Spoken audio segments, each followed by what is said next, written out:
Selling in the billions each year, Rainbow Mealworms is your one-stop shop for all your insect needs. Their quality feeders and A-plus customer service keep me coming back to support the health and growth of all of our animals. Visit them today at rainbowmealworms.net to place your order. I want to take this time to shout out Redline Shipping. They are the #1 fastest growing reptile and animal shipping company in the world right now, and that is for good reason. Use promo code GECKO5 today at checkout for an additional $5 off your shipping label. What's going on, everybody? Welcome back to another Geeky Gecko Creations Live. It's good to see some of the early birds in the house. We got Sala Frog Catchers, Terra Scales, Pigeon House Racing, Dragon Heart Exotics. So good to see you guys. If you don't know, my name is Frank, and this is our Monday night live stream that we do every Monday night, centering mainly around leopard geckos, but I'm an enthusiast in general, so sometimes we get into other reptile talk as well. So, yeah, good job, guys, getting in early. I know my Monday times have been a little bit random. In the future, we're going to narrow that down to like an exact time. It's just my days right now are really random, and some tasks take longer than other tasks. So I figured doing one every Monday night is better than not doing one, even if the time is a little sporadic. So, Roe Geckos, DNS, Bam Bam, Max's, Hypothesis, Wizard, Mr. Wizard, one of the winners from our massive Leopard Gecko Focus giveaway, Privata Exotics, CT Pound, Chucky, what's going on, Chucky? Canal Side Exotics. Good to see you guys. Monday Night Geckos, MNG, I like that. Yeah, so I'm just hanging out with one right now. Just to, I don't know, just to bring one out, bring me a little bit of peace, a little bit of comfort. Today was kind of a hectic day. Got more work to do tonight, but I'm actually looking forward to the work that I have to do tonight. You know, the busier that you get as a business owner, sometimes you get stuck doing stuff that you're not as passionate about. So, like, I love working with the animals. I love breeding the animals. I love studying them, looking at them grow and all that kind of stuff, you know, but that kind of takes a back seat as you have to manage the business side of things and the growth side of things, the marketing, the customer service, all of that stuff that requires a business to be successful, you know, and I enjoy that as well. I love marketing. I love customer service. I love doing videos and all of that. But lately I've been missing out on a lot of, you know, over the last couple months, just a lot of general like leopard gecko care and stuff that I used to do mostly myself.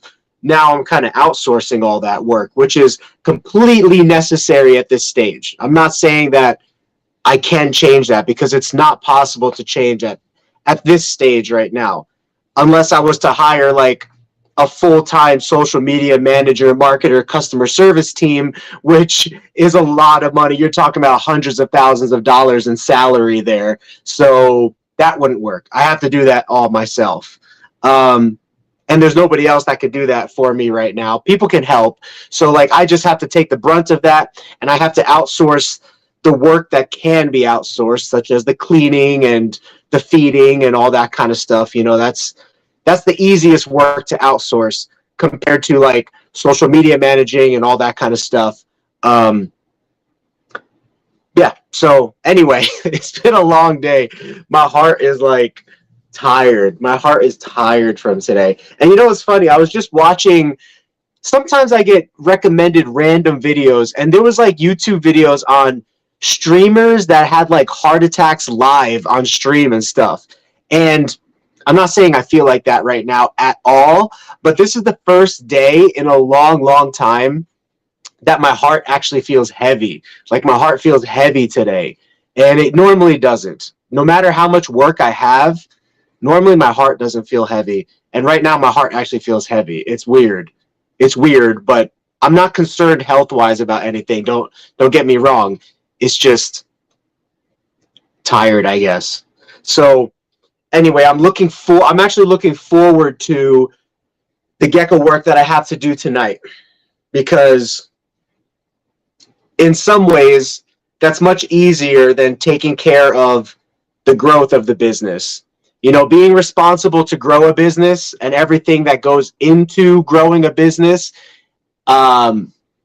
is probably that's probably the more difficult side of being a reptile business owner, you know?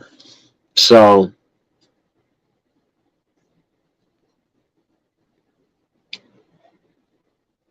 I found a Max Snow Black Knight. Would he be good to try breeding some Black Knight crosses to get darker babies? Yeah, that would. Max Snow and Black Knight is a popular combination because of the Panda Project. So if you don't know about the Panda Project, let me see if I can lower this and it will take away the glare. But also, it might, it does take away the glare, but I don't want the door sitting open behind me. So this is an apex cage. This is actually the apex cage that somebody won. Not this one particularly, but this is the style of an apex cage that somebody won. Very heavy duty. This is meant to withstand reticulated pythons bursting out of. You know what I mean? Appropriate size. Not like a 20-foot retic, you know, but appropriately sized, stronger snakes like, you know, Burmese pythons and boa constrictors. This cage is meant to withstand, you know, the pushing and the strength that they have. So where was I? Yeah, so the Panda Project is Max Snow, Eclipse, and Black Knight. And that's probably, in addition, that's probably the most popular Black Knight extension project right now. The second most popular Black Knight extension would be the Lava Black Knight, which is like Tangerine, Tremper Albino, and Black Knight. So those two extensions of Black Knight are the two most popular extensions. Let's see, what am I working on? I'm working on Afghanicus extension, Blizzard and Snow extensions, Fasciolatus extension. What else was I excited about? I just started breeding or trying to breed some Mandarin Black Knights this year because my goal with the Black Knights when I first got them was to breed as many Black Knights as I actually can, to make as many Black Knights as I can to be breeders. And then once that's accomplished, then I can infuse literally any project that I want into that, right? If I got 50 Black Knight girls, I could infuse the Panda Project, the White and Yellow Project that I want to do, the Lava Project. I could buy a male from any one of those projects and directly infuse it right into those 50 girls or however many girls I choose and jumpstart the project moving very quickly. So that was kind of my goal with 3 years ago when we first brought the Black Knights in. Instead of worrying about what kind of cool stuff can I do with the Black Knights, I was thinking about that, but my number one goal was just to produce as many as I could, you know. And now we're kind of at the point where we've done that. We've produced a significant amount, which gives me the opportunity to use those as breeders for future projects. And of course, you also have to plan for infertility, eggs that don't make it naturally, and the natural egg cycle of a female, which might be 4 to 7 years. So you want backup females constantly re-entering your collection for that reason, you know. I saw that, Bam Bam, that you got a rack. I actually purchased some professional PVC from a manufacturer here in Arizona, and I'm going to be making my next ball python rack out of PVC. And if that goes really well, I'll do some more how-to videos on that, like DIY videos on that. And then, what's the name? I'll also show it for leopard geckos. So I'm going to be making it for ball pythons, but then I'll also be making it for leopard geckos as well. So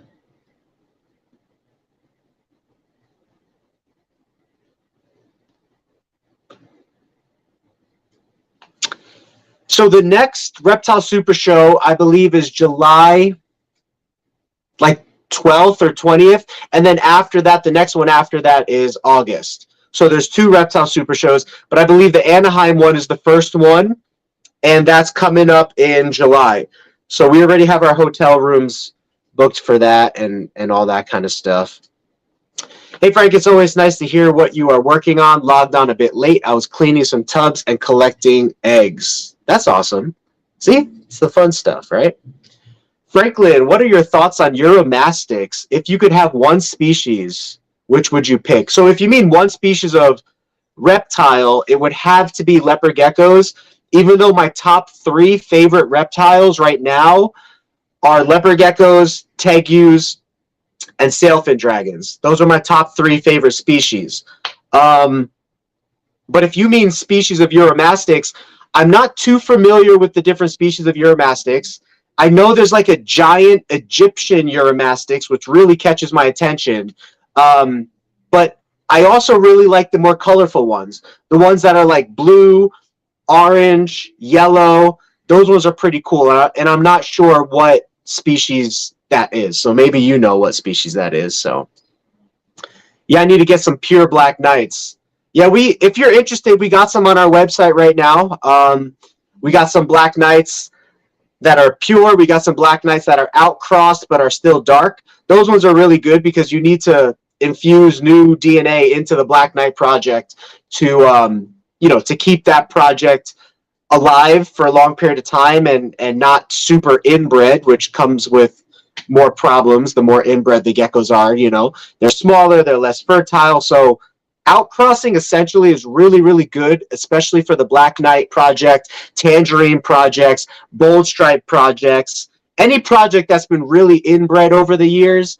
Outcrossing's an excellent way to go. So I wouldn't look at it like an outcrossed Black Knight is worse than a pure Black Knight. I would just pay the appropriate price for an outcrossed Black Knight and the reasons why. For example, this one's for sale on our website right now, and you can see how dark she is, and she's an outcrossed Black Knight. She would be like a perfect gecko to infuse into any Black Knight project because she has new DNA in her. She's chunker, she's thicker, she's healthier than a normal, pure, inbred Black Knight. So in theory, she should be more fertile for you and give you less issues than a more inbred Black Knight. And then she can also produce super, super dark babies, especially if you pair her to a reasonably dark male. But the thing that I was going to say is on our website right now, there's 2 ways that you could pay. Is you could pay by credit card, and then I send you your gecko, and then you just pay off your credit card statement in the future. Or you could pay off by credit card installment payments, which is you pay on a monthly basis for 3, 6, or 12 months until the gecko's paid off. But I could still send you the gecko now because Shopify fronts me the money. So either one of those ways, if you're interested in a Black Knight through paying by credit card or paying by credit card installments like that, you could absolutely do that through our website. I think we're the only leopard gecko business that's actually doing that right now. Most people won't send you the animal until it's fully paid off, which is also a method that we can use, you know what I mean, like paying Venmo and stuff like that. But if you pay by credit card, essentially Shopify is backing us up and the credit card company is backing us up to receive our money. So therefore, we can give you your animal now, if that makes sense. You know what I mean? So your leopard gecko is not eating and you're kind of worried. I would consider if the gecko is new. I would consider if the gecko is young or ovulating. So there's a lot of reasons why a leopard gecko wouldn't eat. As long as the tail is thick, you're okay. Parasites is another thing. If you feed a lot of crickets or if you got the gecko from a breeder or a pet store that feeds a lot of crickets, the gecko could have been exposed to pinworms or crypto or other, forms of parasites, coccidia, that could be detrimental and disrupting the gecko's natural gut flow and all of that. You know what I mean? And if that happens, the gecko can go off of food. But I would say the number one reason a gecko goes off of food is either because it's brand new, because it has parasites, or because it's a female that's ovulating. Those are the top 3 reasons. We don't do any reptile expos in. Do you do the reptile expo in Las Vegas? Which one is that? Somebody told me about a reptile expo in Las Vegas recently, but I don't remember what show they said it was. So we will be doing Vegas shows and Nevada shows and Utah shows as soon as I can. Yeah, for sure. I'll be doing those. I just wasn't aware of what show there actually was or is coming up. And so if you let me know, then I might book it. Black Knights do not bite. A matter of fact, most of my Black Knights are really, really calm. But then these ones, for some reason, are a little bit feisty. But in general, Black Knights can be calmed. I mean, any leopard gecko can be calmed down so much. It's really easy to calm down leopard geckos. You just kind of work with them like I'm doing right here with this gecko. So I'll kind of show you so you can see this gecko's kind of trying to move around a little bit. So here's how you train a gecko. You literally just let the gecko crawl from hand to hand, and that's it. If the gecko wants to sit in your hand, even better. And when the gecko's ready to move, like see how the gecko's moving, just give it a hand to crawl onto, and that's it. We have a few videos on how to handle your leopard gecko on our website as well. Oh, you're in Canada? Yeah, you can. Unfortunately, shipping to Canada is like $400. But there are breeders in Canada that have Black Knights. NBK Reptiles and Urban Gecko. Both of those companies have Black Knights for sale that I know of in Canada. And then there's also one of our followers, Dragonheart Exotics. But I don't know if they have any for sale. And then there's also Extreme Exotics. So those are 4 companies that I know in Canada that have Black Knights. 3 of them I know are selling Black Knights. The Extreme Exotics, Urban Gecko, and NBK Reptiles are all selling them. And then Dragonheart Exotics I'm not sure about, but you could follow up with them. Superworms and leopard geckos, should they be part of daily feedings? That's a good question. I've never fed superworms consistently. My issue with superworms is that they can be kind of big and they could attack the gecko's eye as the gecko is eating them. However, that's not that big of a concern. And if you buy smaller superworms, you can avoid that. But I would say the number one reason I don't feed superworms is because they're harder to manage and store and keep alive than mealworms are.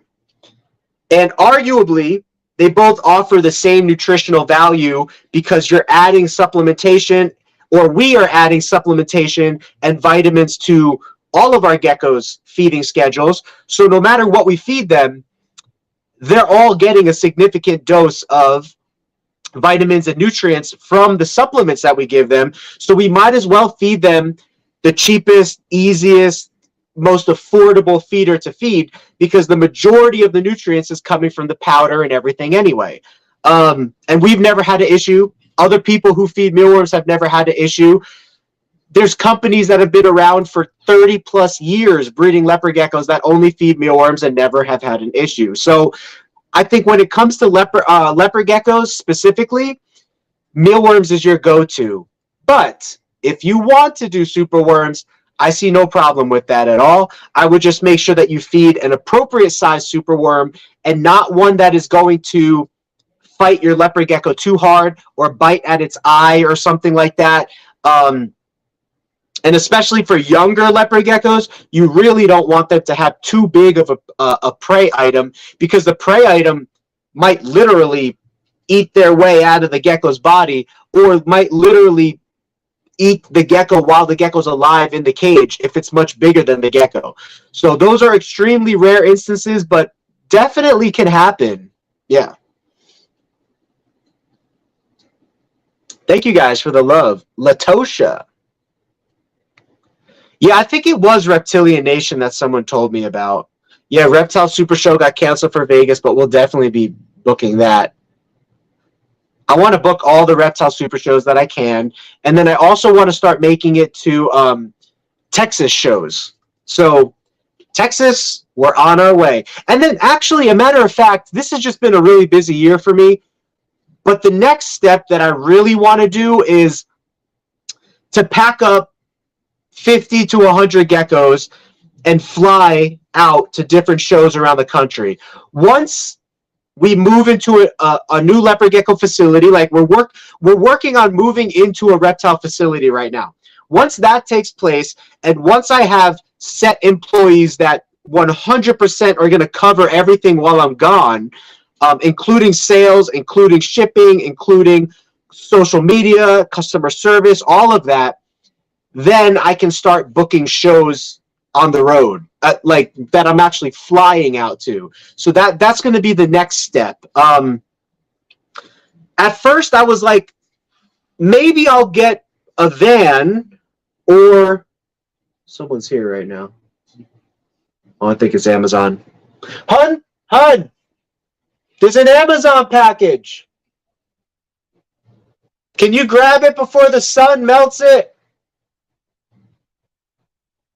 The sun is hardcore in Arizona, so this package, I don't know, I don't remember what I ordered, but it's sitting on the porch right now. So my first idea was, why don't I just buy a van or an RV and drive across the country to like a Florida show per se? But here's what would happen. So if a Florida show is on Saturday and Sunday, and it takes 3 days of driving to get there, I would have to pack up the animals Wednesday. So Wednesday, Thursday, Friday, Saturday, Sunday, Monday, Tuesday, Wednesday. The leopard geckos would literally be in a display case for 8 days while I drive to the show, vend the show, drive home from the show, put away the geckos. Would be an 8-day period that the geckos would be in the display case. So that doesn't work. So I think the maximum amount of time that I ever want to drive to a show is half a day, 12 hours or so. Other than that, every other show I'll fly to. And so I might even fly to the Texas shows, because Texas is like 15 hours from where we're at, and it just might not be worth it to drive. You know what I mean? Yeah, to drive. Now, why don't you fly all the time? The reason I don't want to fly all the time is because there's a sacrifice. So if I fly to the show, I get there early and I'm able to get the geckos into the show and back home within 4 days, half the time compared to if I drive to a show. So that's point number one. But what you lose, the trade-off, is visual experience. So if any of you guys visited us at the California show or at the latest Arizona show, we really like to deck out. We really like to go all out when we vend a show. So I'll get a bunch of tables, I'll get a bunch of really nice lights, really nice display cases, and make everything look pristine and beautiful. You lose that when you fly to a show. You can only make it look so good because you don't have your display cases, you don't have your lights, for lack of a better term. There's lights that you can bring, but it's probably not as good as the light setup that you would normally have. It's just a lower quality, cheaper looking setup compared to if you're able to bring your display cases and all of that kind of stuff. So let me make sure Whitney grabbed the thing, because I didn't hear the door open or anything.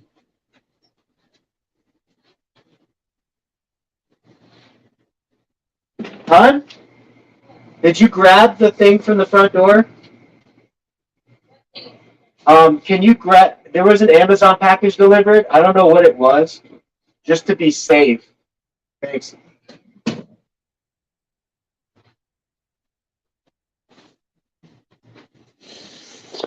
Whew. Okay.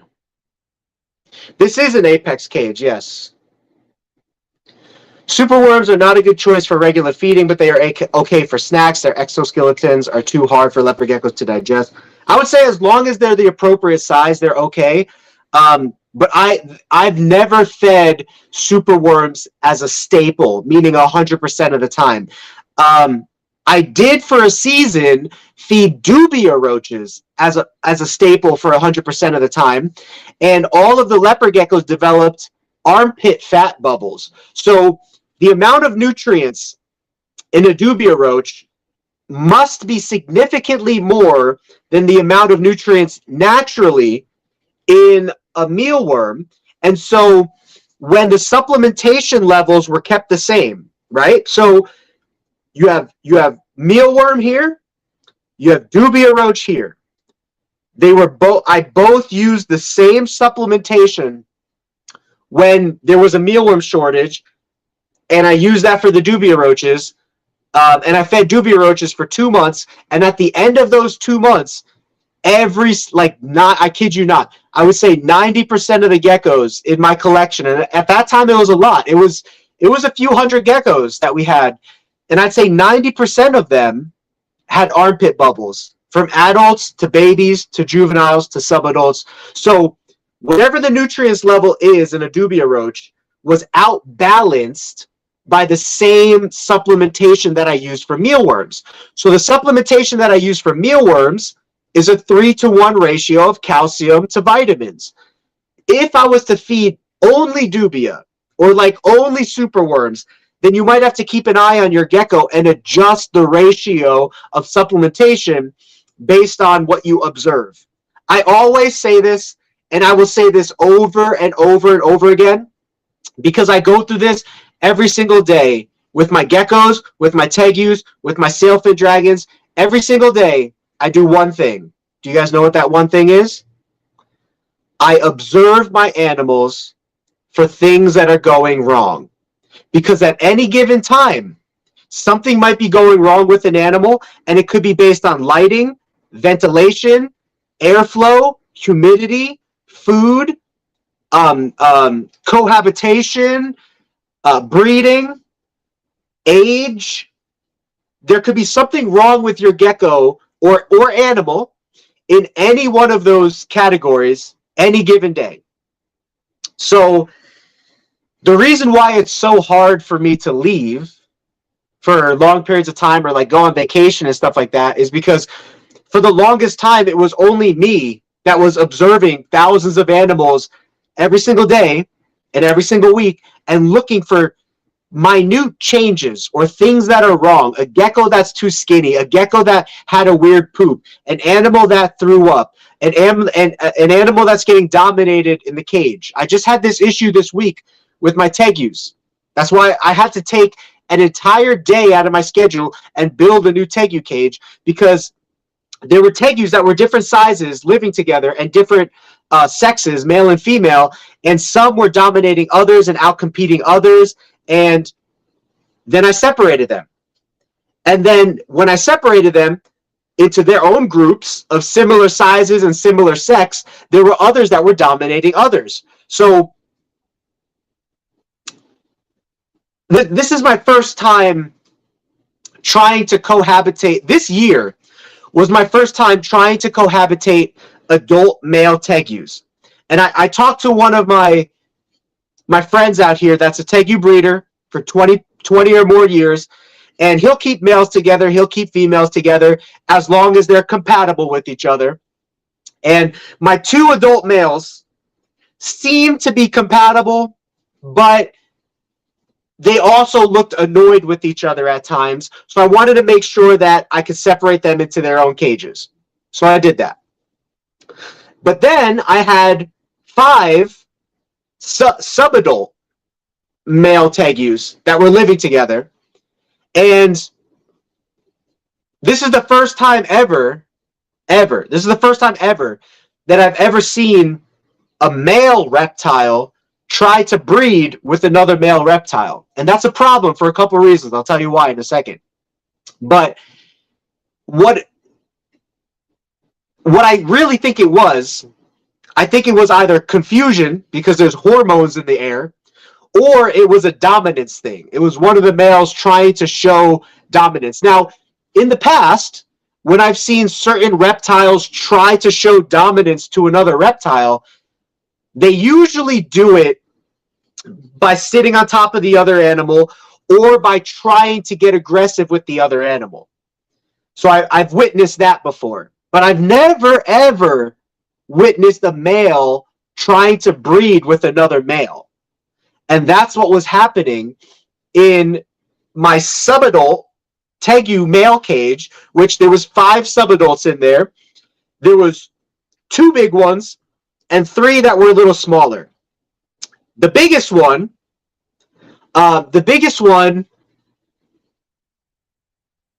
what was it?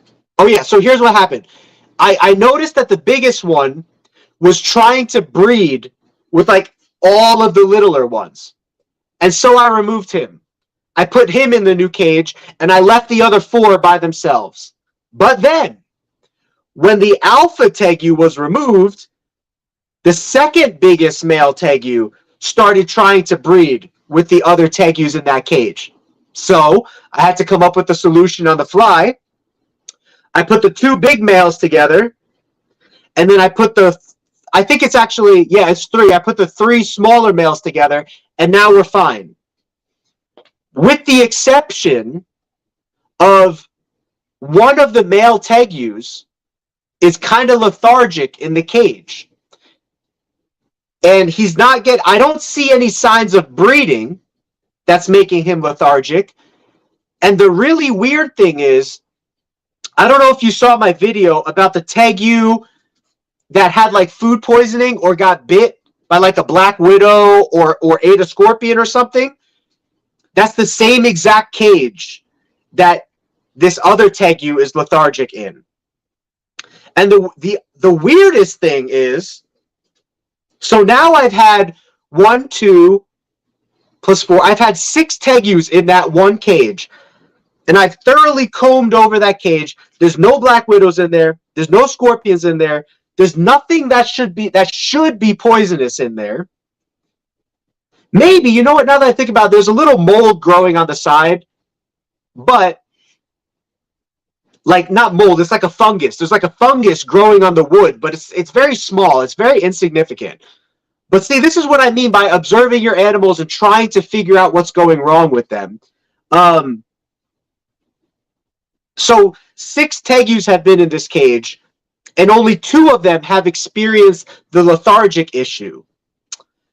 So it's either linked to the cage, or it's just coincidence that one of them is having a dominance issue, and the other one was having the lethargic issue. So anyway, long story short, you need to observe your collection every single day. So now every morning when I wake up, I look at all my sailfin dragons, make sure they're all okay. Throughout the day, I check them 3 or 4 times, sometimes 5 or 6 times throughout the day to make sure their humidity's right, their temperature's right, make sure that they're not experiencing issues in their cohabitated setups. Same with the Tegus.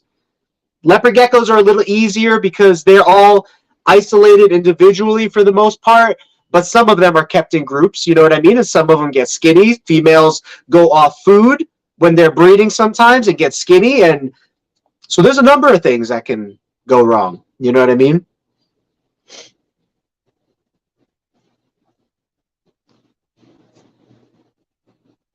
The best substrate for a baby leopard gecko is paper towel.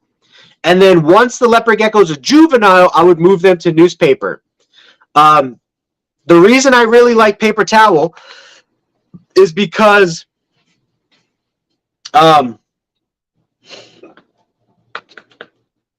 paper towel is lighter than newspaper.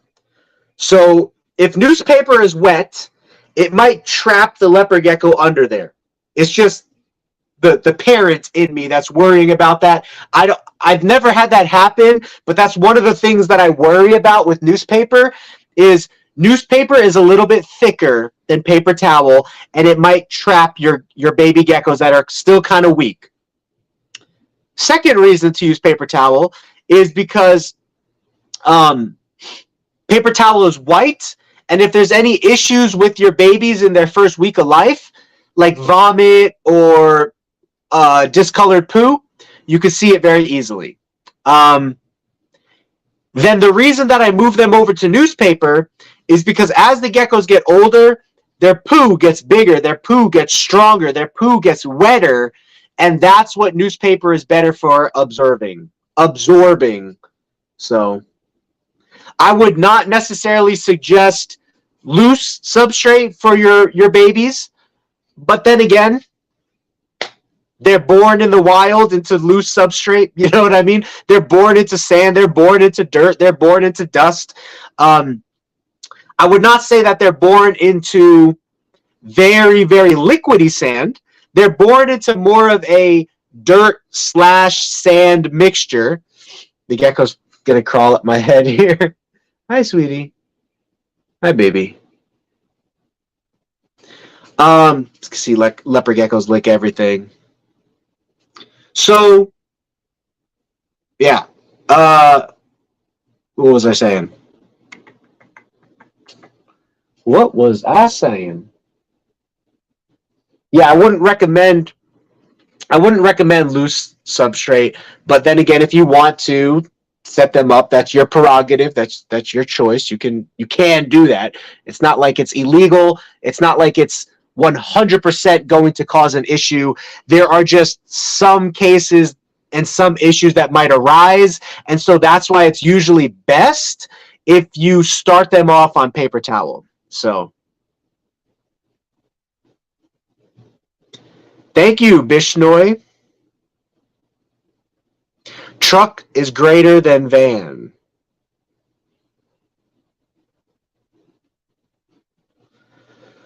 Derek, what's going on, Derek? Oh, we got Korea in the house. That's pretty cool. Props to Korea. I would love to start learning how to import and export leopard geckos in and out of Korea, Japan. Sorry, I think that's the Korean flag. It's kind of small, and I'm not very well educated when it comes to geography and flags and all that kind of stuff. My wife always makes fun of me for that, but so I apologize if I was wrong about the country or the flag. Please let me know. But yeah, that would be really cool to like import and export leopard geckos, as well as it feels kind of cool when they're crawling on your neck. It's like tickling. It's stimulating, like to your body. It feels pretty cool. Look at this little one. She's crawling around, huh? You active little one. Would it be feasible for you to fly and ship the geckos? Yep, that's correct. That's what we would do.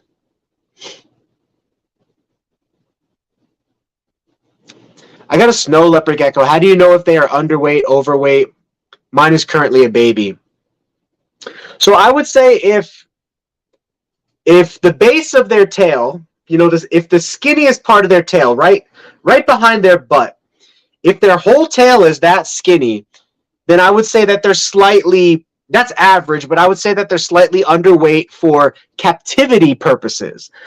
In captivity, we like to see a little bit of a chunk to the tail. So if you see this tail right here, this tail is kind of chunky, kind of juicy, but not too chunky and not too juicy. So that's kind of the trick, is look at this gecko. I would say this is perfect.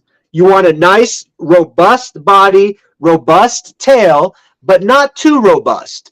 Now, the caveat to that is some leopard geckos are naturally thin or skinny. So you just kind of have to know what your gecko's natural body size is. But typically, you want them to look healthy, chunky.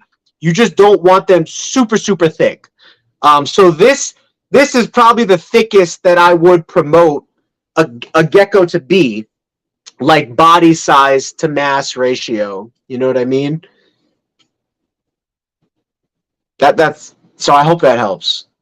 There's also pictures online of like what a thin gecko looks like and all that kind of stuff. So Frank, I made it. My mom took the mouse and I had to find an alternative phone. glad you made it. I only feed my leopard gecko mealworms. Yep, that's perfectly fine. Perfectly fine. Mealworms is perfectly fine. All we feed is mealworms. So happy I got Instagram. I'm thinking of start. Start. Share your gecko photos on Instagram. It's a great place to connect with the community.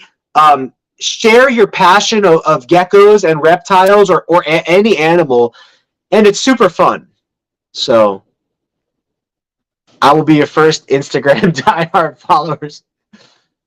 Thank you, Bishnoi. Appreciate your passion. Jacqueline Myers.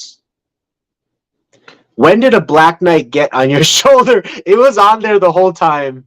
It was just kind of hard to see. Astrolana's Pets. Hello. Eric Garcia. Hello. Let us know what you need, Eric. God helps those who help themselves. That is true. You don't want to be lazy. You don't want to be lazy. You want to work hard. You know, so as tired as I am and as tough as it is to run your own business, and especially animal business, because the care of the animals are such a big concern when you run an animal business and you have thousands of animals to look after. But what motivates me is, number one, my passion for the animals, my passion for the people and working with the people, but also no matter what job you do, if you want to excel at that job, you're going to have to work hard. So I would rather work hard for myself and my own profits instead of work hard for somebody else and their profits. Does that make sense? So that's kind of the route that I've chosen. I never thought I'd be an entrepreneur because I didn't want to be an entrepreneur. I didn't want to own my own business necessarily. I liked management. I liked customer service. I liked working with people. I liked belonging to a large organization. You know what I mean? But at the end of the day, no matter what you do, is going to be hard work. So you might as well make it something that you enjoy. And in my case, I was able to make it something that not only I enjoy, but something that directly profits my own growth and the growth of my business or this business, you know? So what I mean by that is, let's say you have a salary job that pays you $50,000 a year. If you push yourself to get more done in that job, you're still only getting $50,000 a year. Now, you can get promotions and bonuses as time go on. And of course, one of the things that corporate America gives you is health benefits, insurance benefits, life insurance benefits, Social Security, and retirement benefits. So you get all of that, which is really good. But what you don't get is a pound for pound matching of investment of your time to direct profit ratio. So if you put in 10 hours of work at your salary job, you're getting paid the same amount of money compared to if you put in 6 hours of work or 15 hours of work. You're stuck at whatever wage you're at. But if you own your own business, and let's say 5 hours of work generates $100 in sales for you, if you push yourself to work another 5 hours, you double the amount of money that you can make. And if you push yourself another 5 hours, you triple the amount of money that you could make in one day. That's just an analogy. It doesn't always work that way, but in general, the amount of effort that you put in to your business is going to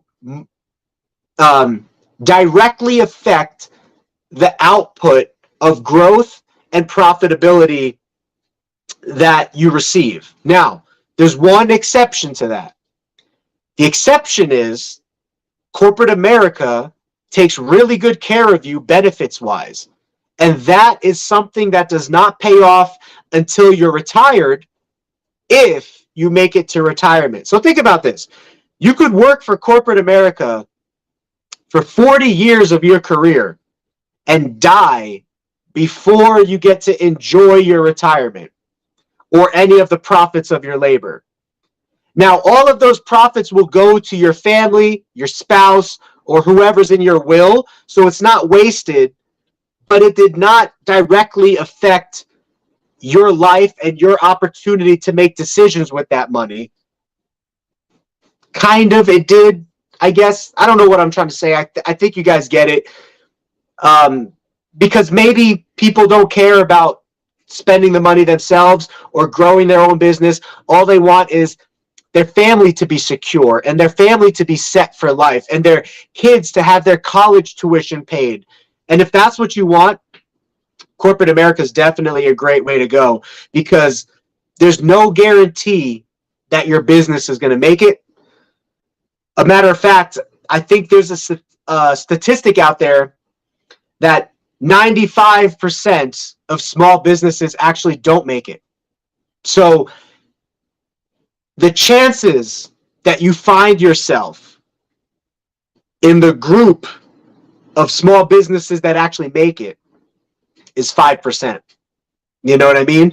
So if you want to roll the dice and take that chance, or if you know without a shadow of a doubt that you are going to make this successful, no matter what, even if you have to sleep in your car, if you know that, then you might be in that 5%, because that's what it takes to make it into that 5%. Not sleeping in your car, but I'm saying being willing to do it if you had to. So I hope that makes sense, but that's what separates the 5% from the 95%, is the level of effort and sacrifice that you're willing to make. And there's nothing wrong with being in the 95%. The 95% will go on to work for corporate America and most likely, maybe even in retirement, have more money than the small business owners or some small business owners. So there's absolutely nothing wrong with being in the 95%. But if you like to live life on the edge and work for yourself and see direct profit for every ounce of energy that you put in to your operation, then maybe small business is for you. Yeah, there's a lot of people that have brought up the fact about ink being toxic to reptiles. And I will say this. You're 100% free to think that if you want to, because it's a valid thought. Newspapers are made with ink. But this is also a valid thought. Reptiles have been kept in captivity for over 40 years on newspaper. Snakes, lizards, I don't know what else. Snakes and lizards. Reptiles have been kept in captivity for over 40 years on newspaper, and not once has it ever been proven that newspaper is bad for them. And personally, in my collection, I don't see any difference with I've never had an issue with newspaper. Not once, not ever.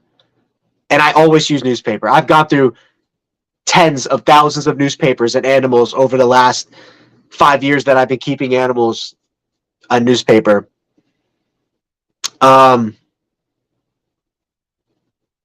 So I don't see any issue with the newspaper itself. What I see issue with is if a water bowl spills and all you have is newspaper, that newspaper is going to get wet, that newspaper is going to stay wet, and that might cause for a respiratory issue, infection, or bacteria to spread in your cage if it does not have good ventilation to dry out. So whether you use paper towels or newspaper, that's one thing that you need to keep in mind is if the water was to spill, everything would get wet. That's why we hot glue our water bowls now to the plastic tub, and then we just put another bowl on top of it. So I'm pretty sure you guys have seen this a million times already, but this water bowl is hot glued to the plastic. And then on top of it drops another water bowl. You see this? Water bowl. On top of the water bowl. Good. Dang, where did I pull this from? I think I pulled that from right there. Okay. The gecko's on my back now.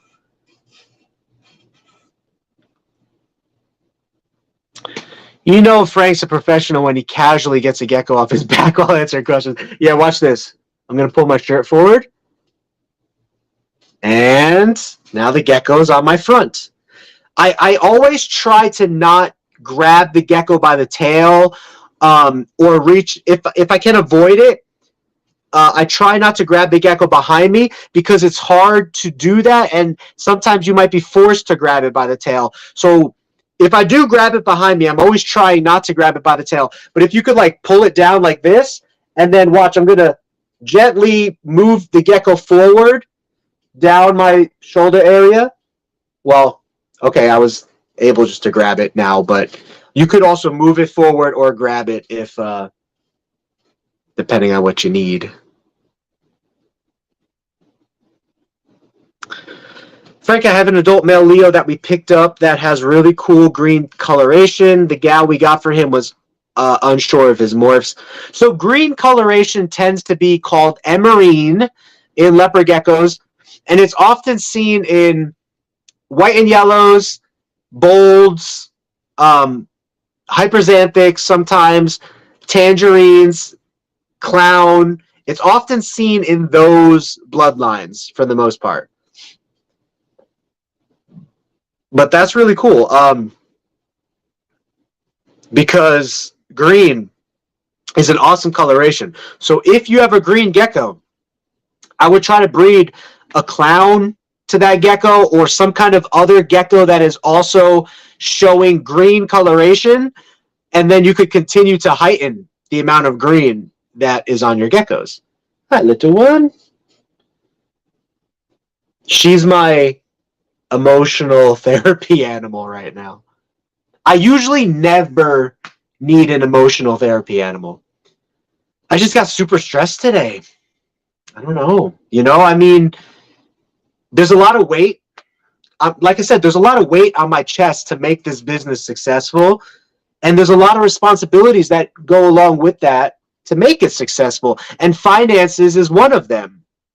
And, we're currently trying to save money right now, and finances are always a little thin on edge because we're just getting the company started, and to fund the growth that we need, to be prepared in case customers need refunds or new geckos or whatever the case is. I need to book shows.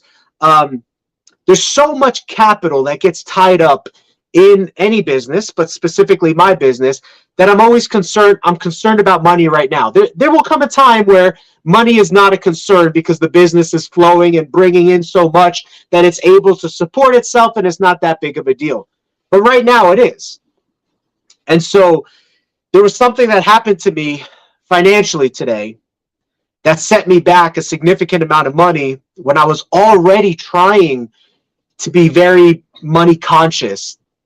And normally that doesn't really affect me too much, but maybe it's the heat, maybe it's the culmination of just everything, all the work that I've been doing and how hard I've been pushing myself and everything.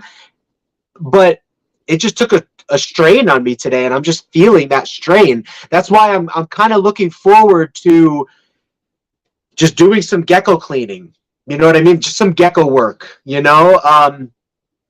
and gecko work hasn't been therapy to me in a long time because I've always found myself behind. But thankfully, now that we have employees and stuff like that are really helping us to stay on top of the care of the animals, I'm not really too concerned about the cleanliness of the animals because we're on top of it.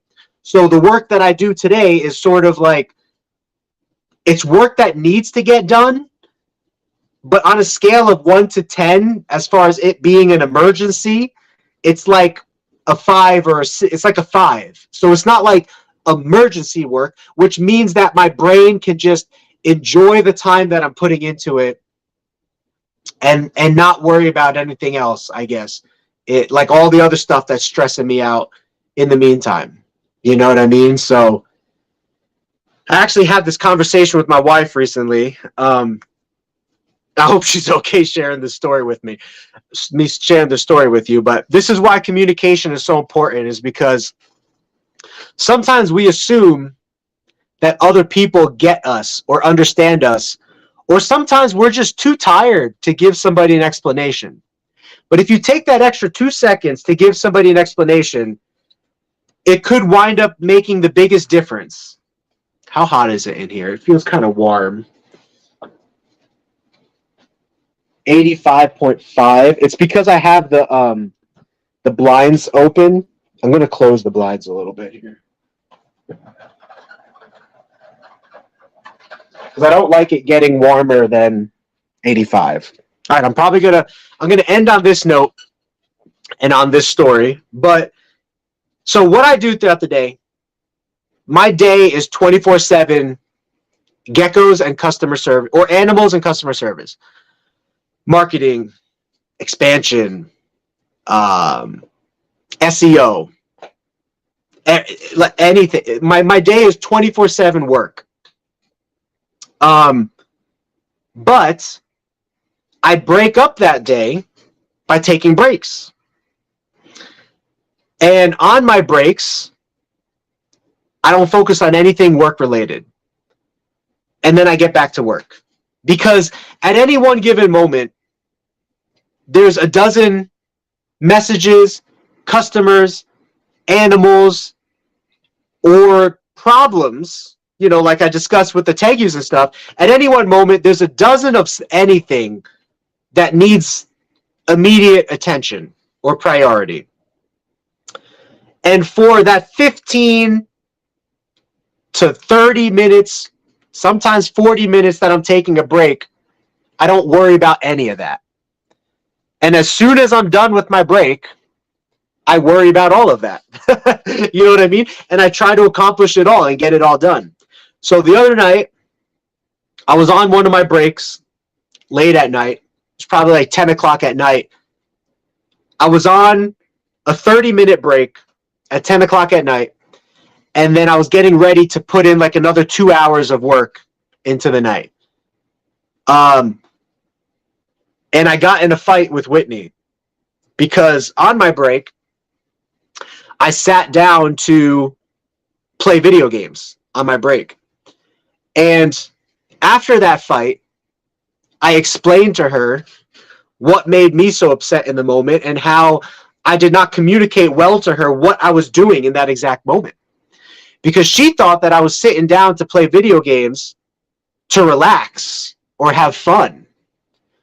But really what I was doing was I was sitting down to play video games to relieve my mind of any worry, any thoughts, or any stress that I'm about to face for the next 2 hours in the middle of the night while I work.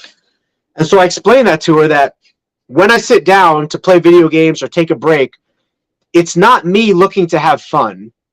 It's me looking to relieve the tension that's on my mind of things that I need to do and people that I need to get back to and animals that I need to take care of and emergencies that need my immediate attention. It's a 15 to 30 minute window for me to not worry about any of that before I get back to work, you know? So, and the reason I do that is because I work all night long. You know, I'm getting a lot better at this, but a couple months ago, I wouldn't even get to bed until 4 o'clock in the morning. I wasn't even done working until 4 o'clock in the morning. And then just recently, I've narrowed that down to about midnight. Now, I finish all my work that I need to do for the day. You know, there's still more work to do the next day, but I'm satisfied and I finish at midnight, which is a lot better than 4 o'clock in the morning. So I'm doing better. I'm improving. But that's still a long time. You know what I mean? To wake up at 9 o'clock in the morning and work until midnight every single day, 7 days a week. There's no days off. 7 days a week. To do that 7 days a week, it really builds on you. You know what I mean? It really pressures. There's a lot of pressure. And so to get myself through the day, I take these 15 to 30-minute breaks, a few of them throughout the day. And on those breaks, I try not to worry about anything work-related. Don't answer any texts. Don't respond to any people. Don't worry about any of the burdens that are on my mind, and just kind of get lost in the show, the video game, the movie, whatever it might be for that 30-minute window. And I do that throughout the day. 5, 6, 7 times a day, however much I need to do that to get through the entire day of working, you know? And Whitney didn't know that. She didn't know that's what I was doing. She thought I was, you know, sitting down to call it a night, and there was other things that needed to be done around the house that she was, you know, asking me to do. I forget what the exact fight was about, but we fight good. Whitney and I fight really good. We learned, you know, when you get married or when you're in a relationship, you have to learn how to fight good. And what that means is you have to learn to communicate and express why you're upset, but also hear the other person's point of view and try to understand why they are upset. And Whitney and I have always been really good at doing that, even before we got married. And it's funny, that was on her bucket list. Before she gets married, she has to have at least one big fight with her husband-to-be so that she could find out how they're going to fight. You need to learn how you're going to fight with your spouse, because inevitably it's more than likely going to happen. There's some people that don't fight, but more than likely you're going to fight, and you're going to fight a few to dozens of times in your lifetime of being in a relationship with somebody. And you want to make sure that you guys fight well. You want to make sure that you get out your frustration, but then you recenter. You come back to home base. You care about each other, and you understand why the other person's upset, and just explain it to each other. And if you do that, usually problem solved right there, you know. But sometimes you have to sacrifice as well. Sometimes you have to give up a little bit, and they have to give up a little bit. But most of the time, if you just explain to each other your point of view, both sides are like, okay, I understand. We can move forward now. You know what I mean? So, what? We are from South Africa? That's so cool.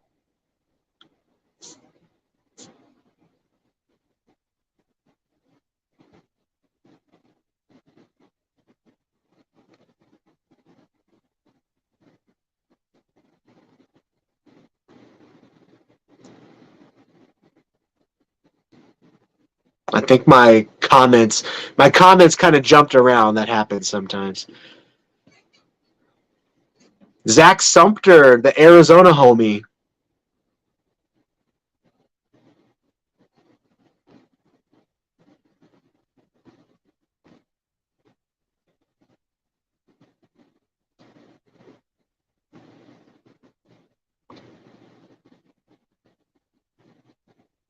Bring back a day in the life of a gecko breeder. I'm definitely going to, like, as I have more time, I kind of envision us starting to do more of like a vlog series, kind of like what Brian Barczyk does, or Jay from Prehistoric Pets, or what Nerd does, but what we go through. Because I think that's really cool when you could like just live document the day that you're going through.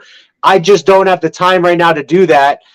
You know what I mean? So, but in the future, I'm sure I will. You know, see if the gecko's on my back now. So now I need to see if I could pull her forward or just kind of like push her down a little.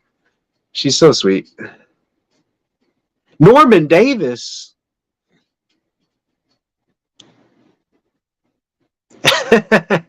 Yeah, it's funny. You have those times in your life where you're like, you think that you're never going to fight with your spouse or when you first meet them. But then it happens. The blow up happens. It's funny because before Whitney and I got married, we were at the same college together. And every single week, we noticed that we would start to have one fight on the same night every single week. And so we called it Thursday night fights. And the reason that it was always on Thursday night is because Monday through Thursday, there was a lot that took place in our day-to-day school life that kind of built up pressure between our relationship. And on Thursday, it would just all blow. And then we would be good and we would celebrate for the weekend, spend time together. You know what I mean? We obviously had homework and stuff like that, but Monday through Thursday, it was like the tension built up. And then Thursday, we would fight, make up, and then Friday through Sunday would be good. You know what I mean? Just like getting ready again for the next week, you know, just.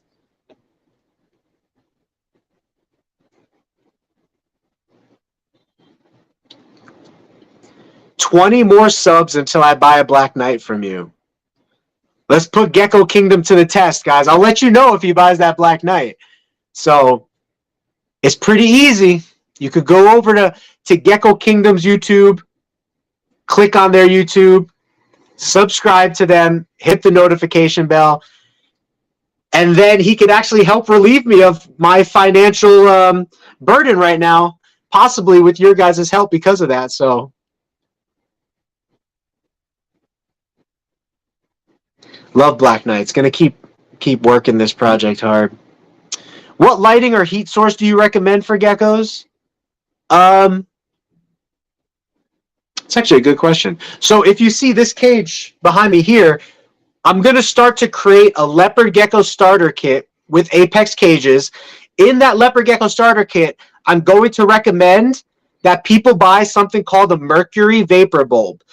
The reason I like mercury vapor bulbs, specifically from Mega Ray. Mega Ray mercury vapor bulbs, to my current research, I haven't tested this, but to my current research, they're the best mercury vapor bulb on the market.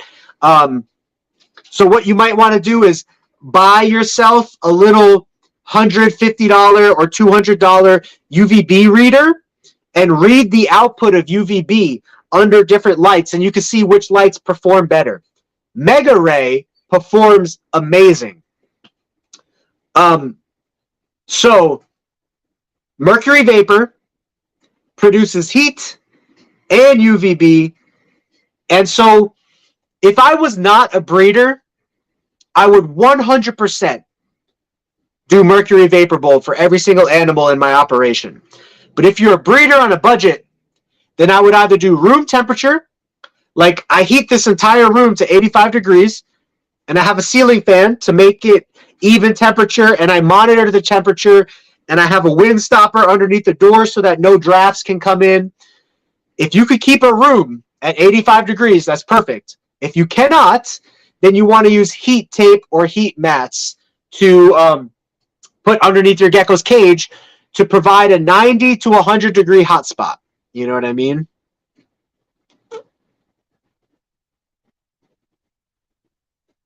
So RJ has this project that he wants me to talk about, which is he has his own idea of a panda project that we might be kind of working on together a little bit, because he gave me some ideas of how I might be able to accomplish that. So we're going to see if this is possible. But the normal panda project takes place with Super Snow, Eclipse, and Black Knight.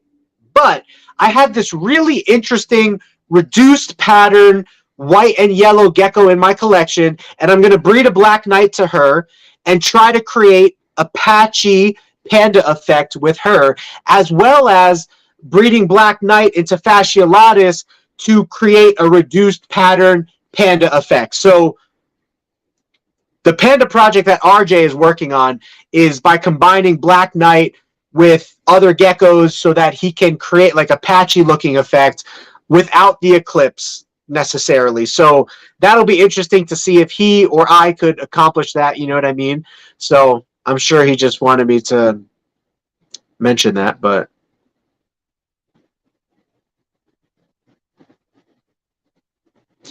Bishnoy, I don't know if I know how to say your name. I appreciate your compliments. Bishnoy is all about the compliments, so appreciate that positivity there, Bishnoy.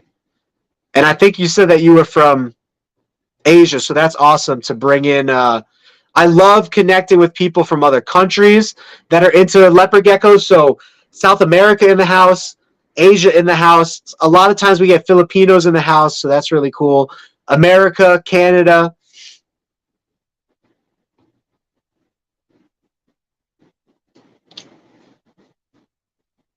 Guillermo, good to see you, man.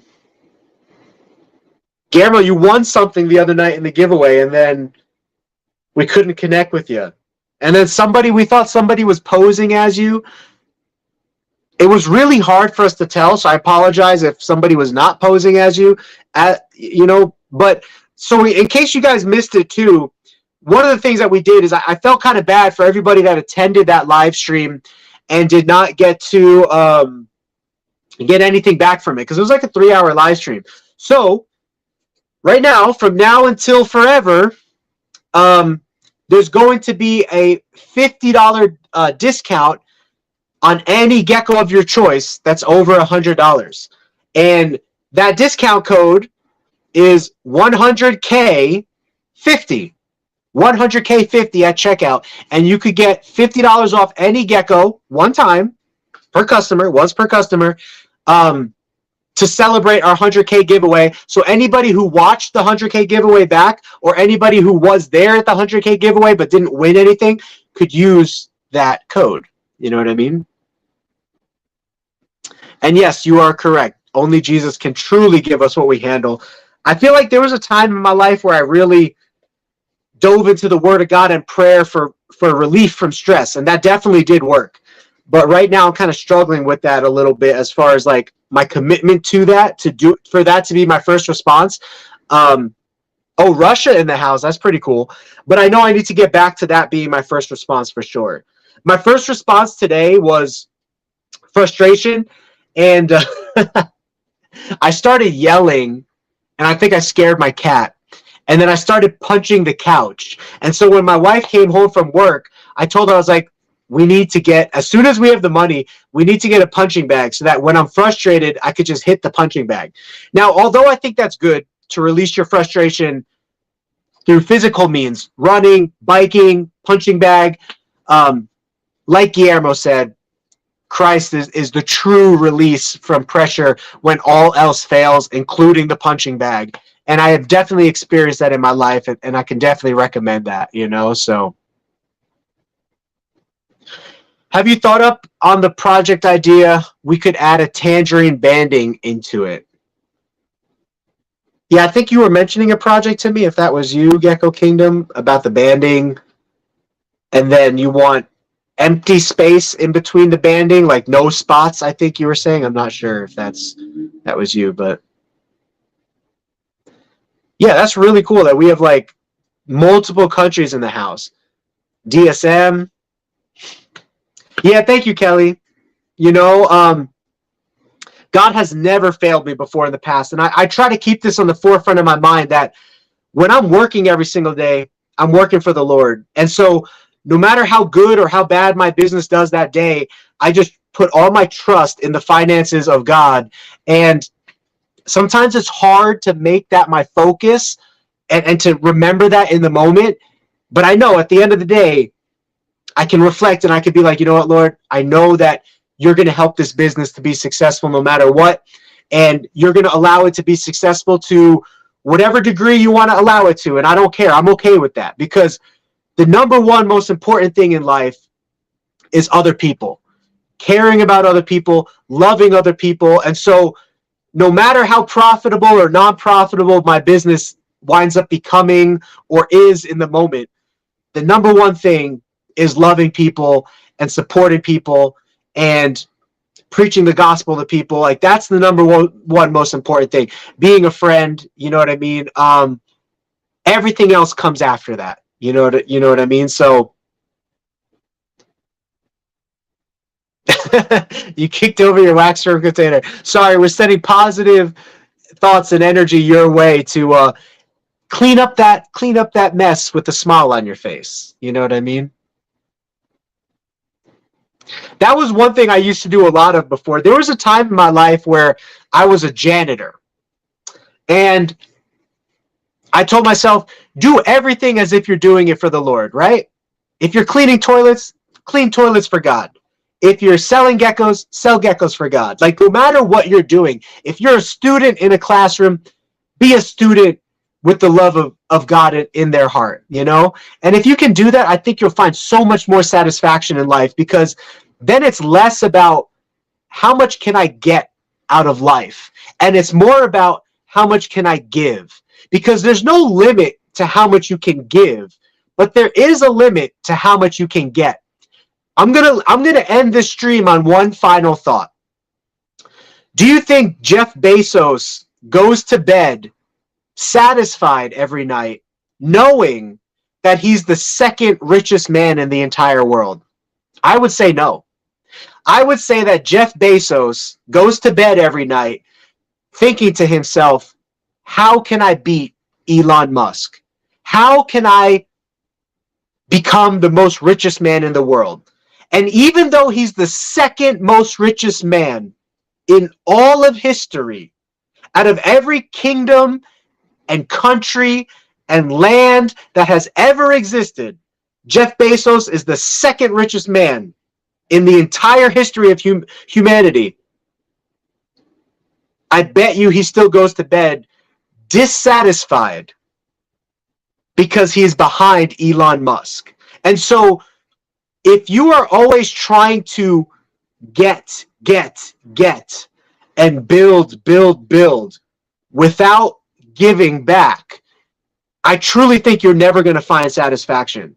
And that's why I say, even the poorest person in this world, there was also a time in my life where I hung out with a lot of homeless people and past drug addicts and people that were rejected by their families. There was a time in my life where I was completely surrounded by all of those kinds of people.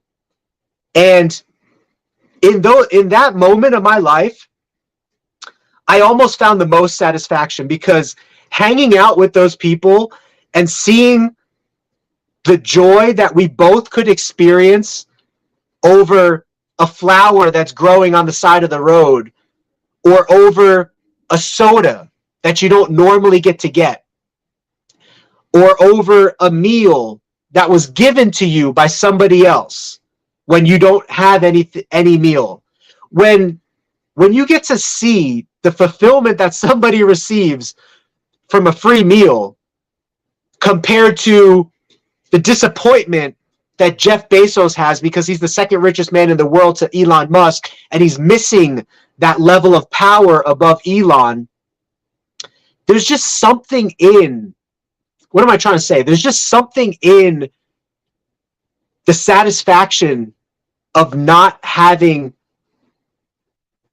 the material goods of this world and finding pleasure in the love of relationships, the love of human kindness, that winds up being more fulfilling than any amount of money that you could ever receive. So this kind of just turned into like a gospel series preaching event right now, but it truly is. And so I thank you guys for sharing that back with me to help put that in perspective and ease my mind and heart from just a stressful last couple of weeks that kind of culminated into a very stressful day for me today. So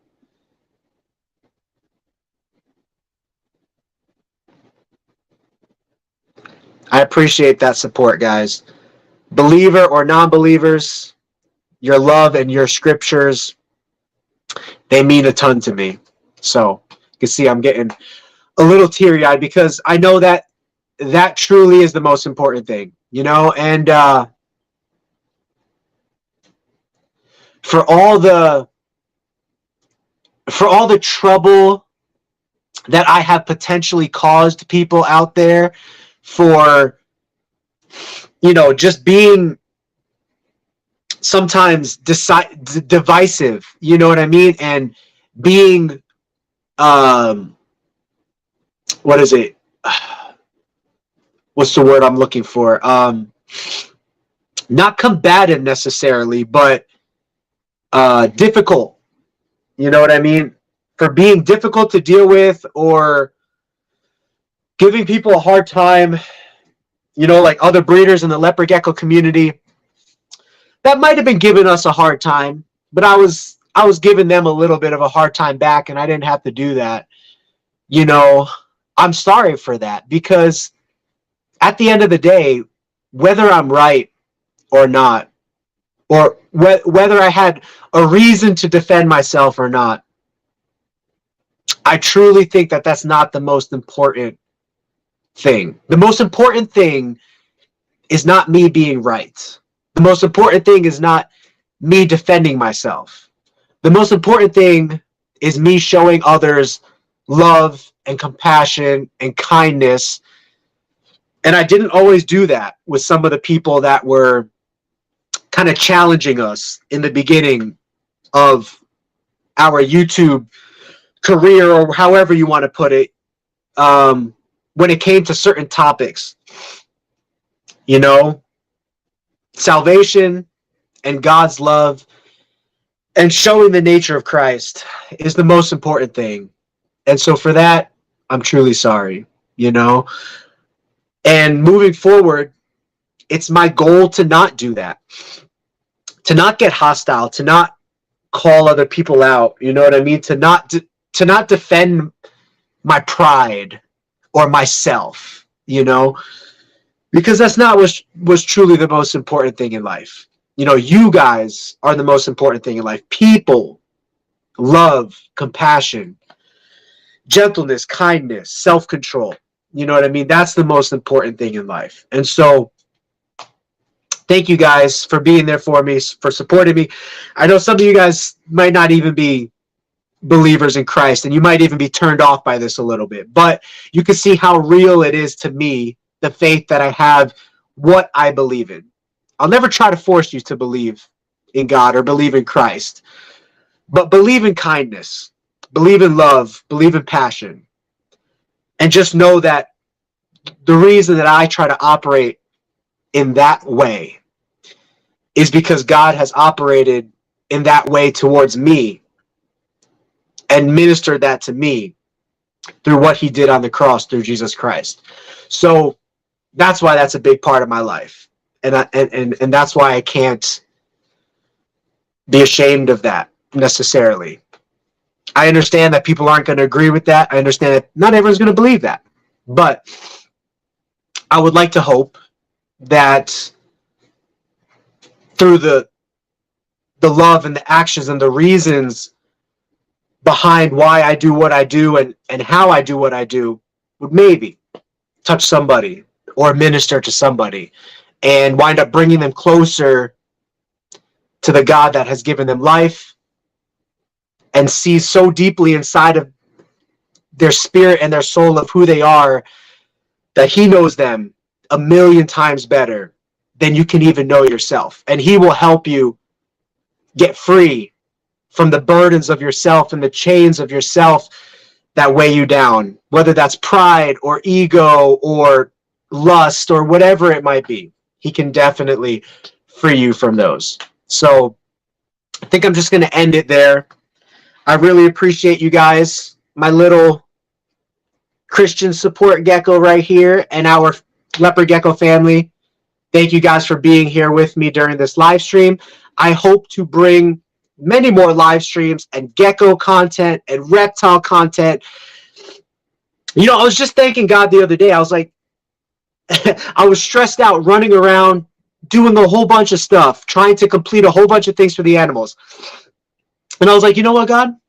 It's all about perspective. And I said, thank you that I actually get to make a living out of selling reptiles, which is what I love, and keeping reptiles.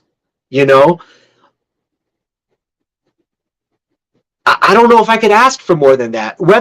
Regardless of if I ever become rich or wealthy or super successful, regardless of all of that, I'm paying my bills, I'm expanding the business, I'm making a go at this business, and it's being successful in its own way and in its own timing, you know what I mean? But